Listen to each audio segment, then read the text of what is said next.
It's cold outside. Welcome back. Cold in here. It's kind of cold in here. It's 5:42. Thanks for joining us. I'm Olivia Vidal. And I'm Josh Robertson. Well, if you stepped outside this morning, you might already know that it's a little cooler than normal. If you listen to Zach Fradella, though, you should have known this change was coming. He told us all about it last week, and I knew about it. He told us so. First alert was about 6 or 7 days ago. We knew that this cold blast was coming. Well, it's here this morning. You need to bundle the kids up. You need to bundle up yourself. Not only are we dealing with temperatures that are about 40 to 45 degrees colder than what they were this weekend, the wind is kicking. Okay, that wind is blowing very strong, especially when you get by water. So South Shore in the city, you have some really strong winds. Now farther north, inland, not as gusty, but there still will be a breeze for the morning hours. So that's one first alert impact. The second one comes tonight. That's when we're going to get our lowest numbers. We're going to go below freezing in many spots heading into your Tuesday morning. So your protected plants need to be protected tonight. Not so much this morning. This morning isn't that bad from a freeze perspective. We're not seeing any freezing numbers. We're not even close in most locations. Now,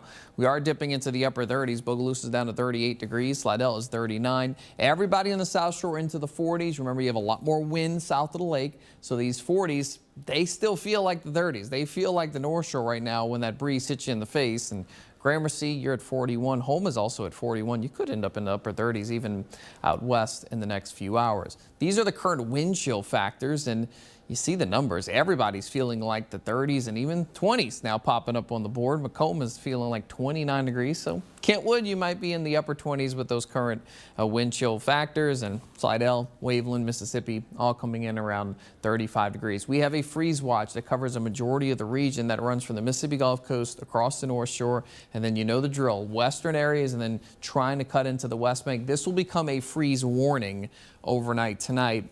Where we're covering that freeze watch. It's just kind of a precursor before we get the nighttime hours tonight where we see our lowest numbers. Freeze warnings from Dallas, Jackson, Little Rock, Atlanta. What is this? Go south. Oh, this front is not missing Florida by any means. Tallahassee's under a freeze warning.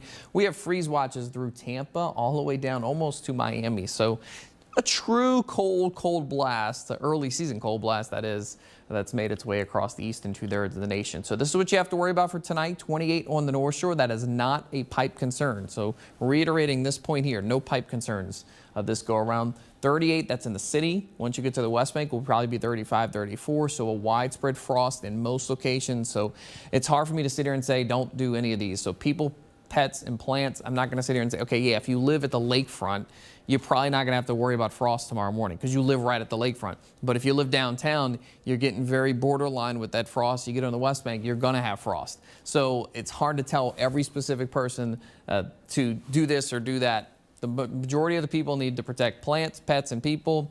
Pipes are not a concern for anybody first thing tomorrow morning. Look at the cold just pouring down the plains. That's why we have the strong winds. High pressures over the panhandle of Texas. We also have a big upper level storm system. And look at the snow belts.